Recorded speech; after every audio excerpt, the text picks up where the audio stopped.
सभी साथियों को नमस्ते। आर के कोचिंग क्लासेस में स्वागत है साथियों आप सभी का। हम अध्ययन कर रहे थे कक्षा 11 इतिहास का चैप्टर नंबर 7 बदलती हुई सांस्कृतिक परंपराएं साथियों। उसी के अंतर्गत आज हमारा 8वीं क्लास रहेगी और इसी क्रम में आज जो हमारा टॉपिक चल रहा है इतने दिनों से वो यहीं पे हम समाप्त करेंगे। ठीक है साथियों, तो हम बात करते हैं सर्वप्रथम 14वीं सदी में क्या यूरोप में पुनः जागरण हुआ था। ठीक है, बात हो रही है 14वीं सदी में क्या यूरोप में पुनः जागरण हुआ था। ठीक है साथियों, उसके अंतर्गत विभिन्न प्रकार के प्रश्न उठते हैं तो उन प्रश्नों पे एक नजर डालते हैं हम। ठीक है, प्रश्न नंबर 1 है साथियों, क्या वाकई में पुनः जागरण हुआ। नंबर 1 प्रश्न है, क्या वाकई में पुनः जागरण का काल था ये, ठीक है, या हुआ था। ठीक है, और नंबर 2 की बात करें हम, क्या जो परिणाम निकले साथियों, जो परिणाम निकले वे ऐतिहासिक थे। नंबर 2 ये बात हो गई। और नंबर तीसरी बात यह है साथियों, तीसरा प्रश्न यह है कि क्या अतीत के साथ संबंध विच्छेद हुआ। ठीक है, नंबर 4 है, क्या पूर्व काल अंधकार युग का समय था। समय हमारा है सामने, समय क्या है साथियों, तो 12वीं सदी से 13वीं सदी का जो समय था वो अंधकार युग था क्या। ये सारे क्वेश्चन हमारे सामने उठते हैं। ठीक है साथियों, तो इसी प्रकार से हम आगे बढ़ते हैं साथियों। आधुनिक इतिहासकार कहते हैं साथियों, इतिहासकार कौन है तो बर्कहार्ट। ठीक है, बर्कहार्ट के अनुसार पुनः जागरण संबंधित विचार अतिशयोक्तिपूर्ण बताया गया। ठीक है, यानी बढ़ चढ़ के उसे पुनः जागरण काल को बताया गया था इतिहास के अंतर्गत। ठीक है, नंबर 2 की बात करें हम तो यूरोप में इस समय आए सांस्कृतिक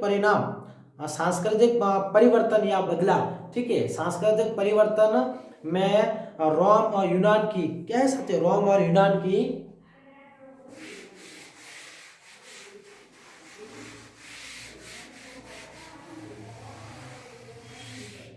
इसकी बात करें हम तो बात करते हैं सर्वप्रथम यूरोप में इस समय आए, क्या है यूरोप में इस समय क्या आए थे, जो सांस्कृतिक परिवर्तन यूरोप में इस समय आए परिवर्तन क्या थे, समय आए सांस्कृतिक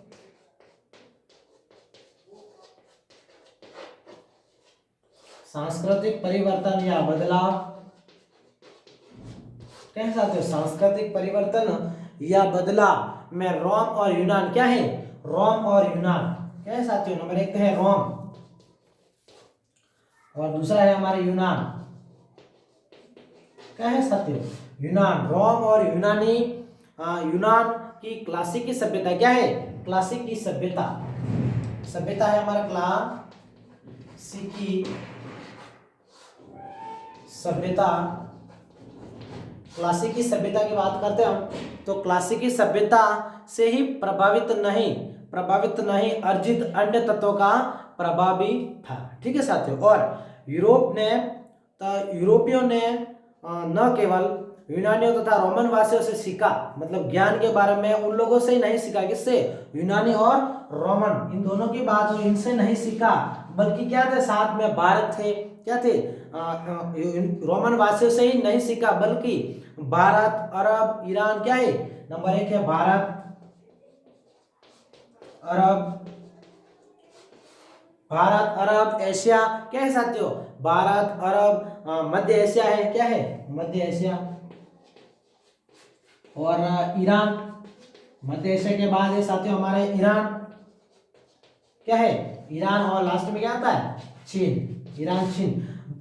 रोमन यूनानी के साथ बल्कि बात कर रहे हैं भारत, अरब, मध्य एशिया और ईरान और चीन की बात हो रही है। ठीक है, इनसे भी ज्ञान प्राप्त किया था, किसने किया था, यूरोपियों ने। ठीक है, यूरोपियों ने ज्ञान प्राप्त किया था। ठीक है साथियों, और इस काल में जो महत्वपूर्ण परिवर्तन हुए उनमें धीरे धीरे क्या होने लगा साथियों, निजी और सार्वजनिक दो अलग क्षेत्र बनने लगे। क्या बनने लगे, दो अलग क्षेत्र बनने लगे थे। एक पहला क्षेत्र है निजी और दूसरा है सार्वजनिक। दो क्षेत्रों के नाम लिख देता हूं मैं आपके सामने, दो क्षेत्र हमारे, नंबर 1 तो है निजी, ठीक है, निजी, और दूसरा है सार्वजनिक। ठीक है साथियों, सार्वजनिक हो गया, निजी और सार्वजनिक दो अलग अलग क्षेत्र बनने लगे थे। ठीक है साथियों, और व्यक्ति की दो भूमिकाएं भी थी। क्या थी? व्यक्तियों की भी दो ही भूमिका थी, दोनों भूमिकाओं के वही नाम है, निजी और सार्वजनिक। इनको भूमिका भी कह सकते हैं। व्यक्तियों की दो भूमिका क्या है साथियों? भूमिका। व्यक्तियों की दो भूमिका भी है। ठीक है, ये बात हो गई। और आगे बढ़ते हैं हम। वह न केवल तीन वर्ग कौन से? तो पादरी है, अभिजात है, कृषक है, क्या है? वह न केवल तीन वर्गों की बात करें हम,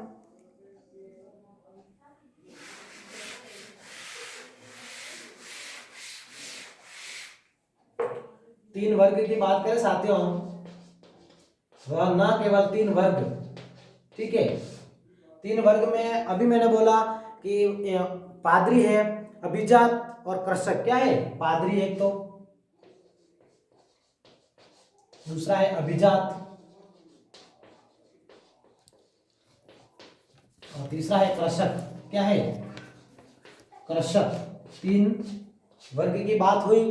तीन वर्ग में से किसी एक वर्ग का सदस्य ही था। ठीक है, तीनों वर्ग का एक ही सदस्य था, बल्कि अपने आप में एक स्वतंत्र व्यक्ति था। क्या था वो एक स्वतंत्र नागरिक था। क्या था वो? एक स्वतंत्र नागरिक था। ठीक है साथियों, ये बात हो गई। अब और आगे बढ़ते हैं। तो इस काल की एक अन्य महत्वपूर्ण विशेषता यह भी थी कि भाषा के आधार पर यूरोप के, क्या है? भाषा की बात होती है, मेन पॉइंट भाषा है। भाषा के आधार की बात करें तो भाषा वहां के समान थी। क्या थी? भाषा समान थी। तो भाषा के आधार पर यूरोप के विभिन्न क्षेत्रों ने अपनी पहचान बनानी शुरू की। क्या करी? अपनी पहचान बनानी शुरू कर दी। और इन राज्यों के आंतरिक जुड़ाव का कारण समान भाषा का होना था। क्या था? समान भाषा। क्या थी साथियों? वहां की समान भाषा। क्या थी? समान भाषा के होने के कारण इन राज्यों के आंतरिक जुड़ाव का महत्वपूर्ण कारण बना था। ठीक है साथियों, ये बात हो गई। इन प्रश्नों के उत्तर भी आपके सामने मिल चुके हैं। अब हम आगे बढ़ते हैं 14वीं तथा 15वीं शताब्दी के अंतर्गत जो घटना घटित हुई उन पे एक नजर डालते हैं। ठीक है, तिथियों के अनुसार। ठीक है साथियों, बल्कि क्लासों में जैसे जैसे हमने पढ़ा तो तिथियों के बारे में हमने अध्ययन किया था पूर्ण रूप से।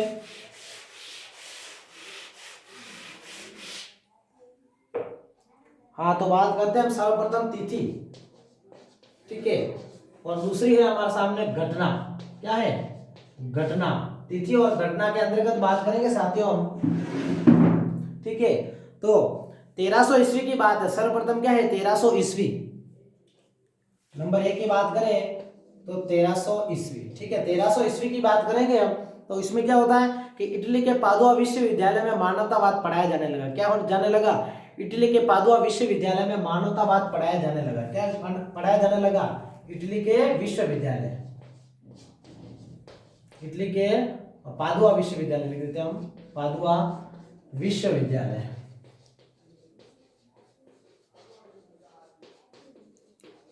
विश्वविद्यालय में क्या पढ़ाया जाने लगा? तो मानवतावाद। ठीक है साथियों, मानवतावाद पढ़ाया जाने लगा था। ठीक है, और आगे बढ़ते हम 1341 की बात करेंगे। कब? 1341 की। नंबर 2 की बात करें हम तो 1341। ठीक है, 1341 ईस्वी की बात करें हम तो इसके अंतर्गत क्या होता है कि पेटार्क को रोम में राजकवि की उपाधि से सम्मानित किया गया। क्या किया गया? पेटार्क को रोम में राजकवि की उपाधि से सम्मानित किया गया था। ठीक है साथियों, और आगे बढ़ते हैं हम तो 1349 की बात करेंगे। कब? 1349 की बात करें हम तो उसी क्रम में आगे बढ़ते हैं। जो फ्लोरेंस है, क्या है? फ्लोरेंस में विश्वविद्यालय की स्थापना हुई। कब हुई? तो 1349 में फ्लोरेंस में, ठीक है, विश्वविद्यालय की स्थापना हुई थी। विश्वविद्यालय की स्थापना,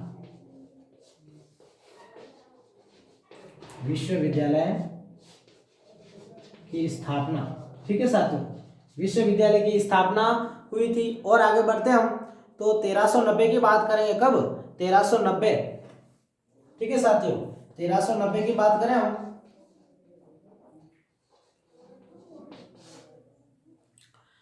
1390 की बात करेंगे तो 1390 में क्या होता है, जेफरी क्या है, जेफरी चौसर, जेफरी चौसर की बात करेंगे,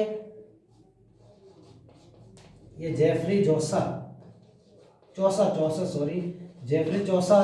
कैंटरबरी की बात करेंगे हम तो कैंटरबरी टेल्स का प्रकाशन हुआ, क्या हुआ, कैंटरबरी, कैंटरबरी टेल्स का प्रकाशन हुआ था इस समय, ठीक है, प्रकाशन टेल्स, टेल्स का प्रकाशन हुआ था हमारे सामने, ठीक है साथियों। और आगे बढ़ते हैं हम, तो 1390 की बात हो गई। अब हम बात करते हैं 1436 की, क्या करते हैं, 1436 की, 1436 ईस्वी की बात करेंगे तो इसके अंतर्गत क्या होता है साथियों, 1436 ईस्वी में तो ब्रूनलेसी क्या है, ब्रूनलेसी ने फ्लोरेंस में ड्यूमा का परिरूप तैयार किया, क्या क्या, ब्रूनलेसी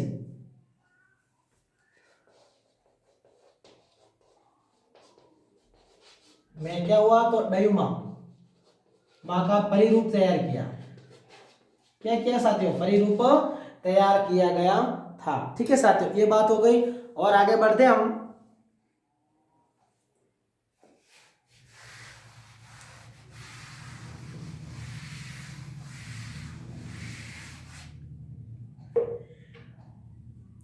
आगे बढ़ते हैं। अब हम 1453, ठीक है, 1453 की बात करेंगे, नंबर 6, ठीक है, 1453, 1453 ईस्वी में जो घटना घटित हुई उस पर नजर डालते हैं तो इसमें क्या हुआ, कुस्तुनतुनिया क्या है, कुस्तुनतुनिया के बाइजेंटाइन शासक को ओटोमन तुर्कों ने पराजित किया, क्या क्या, ओटोमन तुर्कों ने पराजित किया, शॉर्ट में लिख रहा हूं खाली, ओटोमन, ओटोमन तुर्कों ने पराजित किया, ठीक है।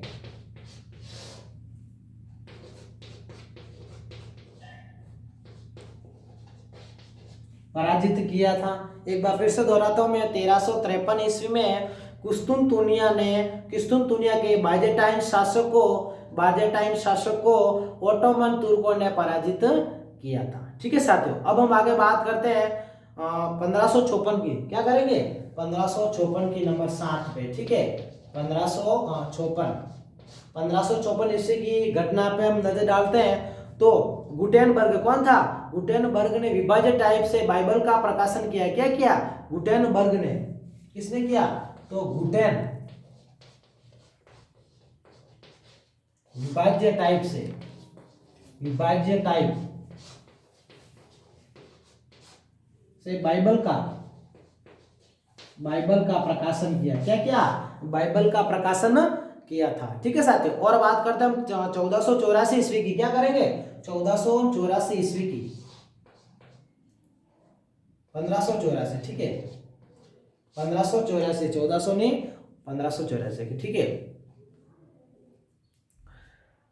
तो आगे साथियों बात करते हैं पुर्तगाली, ठीक है, पुर्तगाली, साथियों 2 मिनट का ब्रेक लेता हूं मैं। हाँ साथियों फिर से शुरू करते हैं, यहाँ पे थोड़ा कंफ्यूजन हो गया था हमारे, तो गुटेनबर्ग विभाज्य टाइप का टाइप बाइबल की प्रकाशन किया, तो ये तारीख साथियों हमारे 1554 नहीं बल्कि 1454 ईस्वी है, ठीक है साथियों, तिथि में थोड़ी गड़बड़ हो गई। अब हम बात करेंगे 1414 की, ठीक है, 1484 ईस्वी की बात करेंगे हम, तो उसके अंतर्गत क्या होता है कि पुर्तगाली गणितज्ञों ने सूर्य का अध्ययन कर क्या क्या अक्षांश की गणना करी, क्या करी, इसमें क्या करी पुर्तगाली ने अक्षांश की गणना करी थी, ठीक है साथियों, अक्षांश की गणना करी थी, ठीक है साथियों, ये बात हो गई। और हम आगे बढ़ते हैं 1492 ईस्वी की, ठीक है, 1492 ईस्वी की बात करेंगे, नंबर 9 पे हम 1492 ईस्वी की बात करते हैं हम, तो इसके अंदर क्या हुआ कि कोलंबस अमेरिका पहुंचे, क्या पहुंचे, कोलंबस अमेरिका पहुंचे,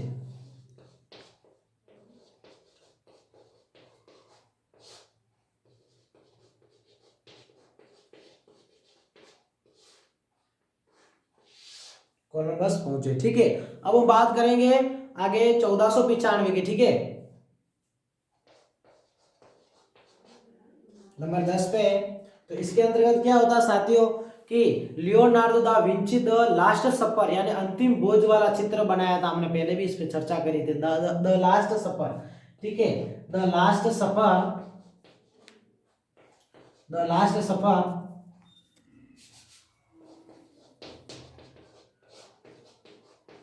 लास्ट सपर यानी अंतिम भोज, क्या है साथियों, अंतिम भोज चित्र बनवाया था। ठीक है साथियों, ये बात हो गई। और नंबर 11 पे बात करेंगे हम 1512 ईस्वी की। कब? 1512 ईस्वी की। अब बात हो रही 1512 की। अब हमारे 1500 वाला सन यहाँ से स्टार्ट हो रहा है। ठीक है साथियों, 1500 की बात करेंगे हम। 1512 ईस्वी में तो माइकल एंजेलो ने सिस्टीन चैपल, क्या है, सिस्टीन चैपल की छत पर चित्र बनवाए। क्या बनाए? चित्र बनवाए थे, चित्र बनवाए थे सिस्टीन। ठीक है, सिस्टीन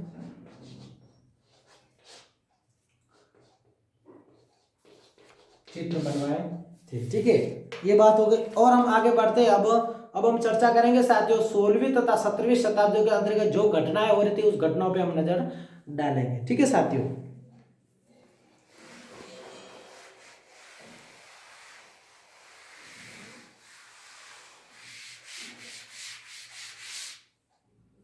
हाँ तो शुरू करते हैं साथियों। 1512 के बाद 1516 आ रहा है। क्या रहे हमारे 1516 आ रहे हैं। ठीक है, 1516 ईस्वी की बात करेंगे हम।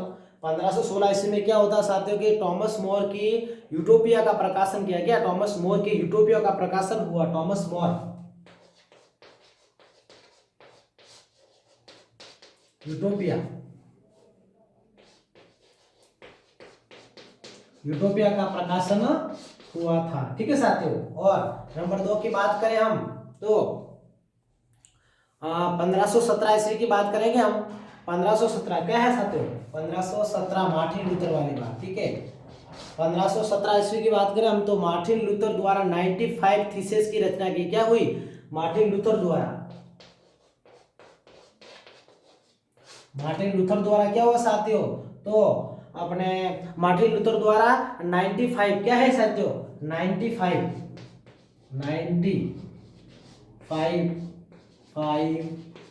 थीसेस, 95 थीसेस, 95 थीसेस की रचना हुई थी। ठीक है साथियों, और 1522 ईस्वी की बात करेंगे। क्या करेंगे अब हम? 1522 ईस्वी में क्या होता है? 1522 ईस्वी में क्या होता साथियों? तो मार्टिन लूथर द्वारा बाइबल का जर्मन में अनुवाद हुआ। क्या हुआ? मार्टिन लूथर द्वारा, किसके द्वारा? इसी के द्वारा क्या हुआ? बाइबल का किसमें अनुवाद हुआ? तो जर्मन में अनुवाद हुआ। किसका हुआ? बाइबल का, बाइबल का जर्मन में अनुवाद। ठीक है, जर्मन में अनुवाद, जर्मन में इसका अनुवाद हुआ था। ठीक है साथियों, जर्मन में इसका अनुवाद हुआ था। ये बात हो गई। और हम आगे बढ़ते हैं 1525 में। कब जाएंगे अब? 1525 में पहुंचते हैं हम। 1525 ईस्वी में पहुंच गए हम। तो 1525 ईस्वी में क्या होता है कि जर्मन में किसान विद्रोह आंदोलन होता है। क्या होता है? किसान विद्रोह होते हैं। क्या होता है इसमें? किसान विद्रोह, किसान विद्रोह। ठीक है साथियों, नंबर 5 की बात करेंगे तो जर्मन में किसान विद्रोह आंदोलन हो गया। उसके बाद बात करते हैं 1543 की। क्या करेंगे? 1543 की। ठीक है, 1543। ठीक है, 1543 ईस्वी की बात करें हम तो इसके अंतर्गत क्या होता है? एंड्री, क्या होता है? एंड्रियास वेलेलियस, वेसेलियस। ठीक है, क्या है साथियों? वेसेलियस द्वारा क्या होता है कि ऑन, क्या होता है? ऑन अनाटिमा। क्या है साथियों? ऑन अनाटिमा, अनाटिमा, अनाटिमा अनाटमी ग्रंथ की रचना हुई थी। ठीक है साथियों, अनाटमी ग्रंथ की रचना हुई थी। ये बात हो गई। और हम आगे बढ़ते हैं 1559 में। कब? 1559 में। नंबर 6 की बात करेंगे। 1559 में क्या होता है? घटना क्या घटित होती है? तो इंग्लैंड में आंग्ल चर्च, क्या है? इंग्लैंड में आंग्ल चर्च की रचना हुई, जिसके प्रमुख कौन थे? राजा रानी। क्या हुई? चर्च की स्थापना हुई, जिसके प्रमुख कौन थे? तो राजा और रानी, इनके प्रमुख थे। ठीक है साथियों, आंग्ल चर्च, आंग्ल चर्च, सॉरी, आंग्ल चर्च की स्थापना हुई, जिसके प्रमुख थे तो राजा और रानी इनके प्रमुख थे। ठीक है साथियों, ये बात हो गई। अब हम आगे बढ़ते हैं 1582 ईस्वी की में। कब बढ़ेंगे? 1582 ईस्वी में। ठीक है, 1582 ईस्वी में चलते हैं अब हम।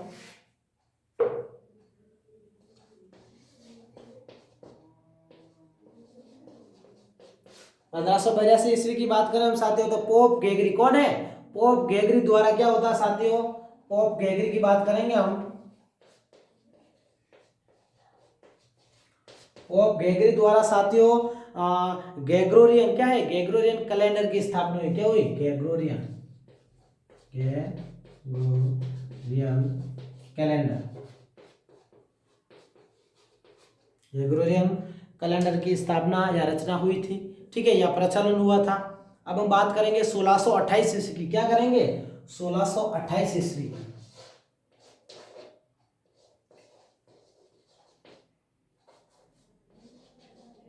1628 ईस्वी में क्या होता है? घटना प्रमुख तो विलियम हार्वे कौन था? विलियम हार्वे ने हृदय को रक्त संचालन से जोड़ा। क्या जोड़ा? विलियम हार्वे ने हृदय को रक्त संचालन से जोड़ा। किससे? रक्त संचालन से जोड़ा। ठीक है, रक्त संचालन से जोड़ा था। ठीक है साथियों, अब नंबर 2 पे पहुंचते हैं हम। तो 1673 क्या है? 1673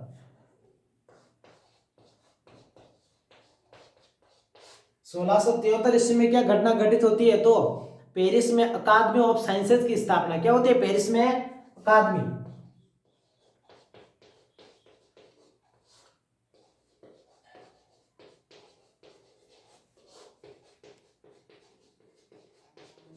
अकादमी साइंसेस की स्थापना, अकादमी ऑफ साइंसेस की स्थापना होती है। ठीक है साथियों, अब 1687 ईस्वी की बात करेंगे। कब?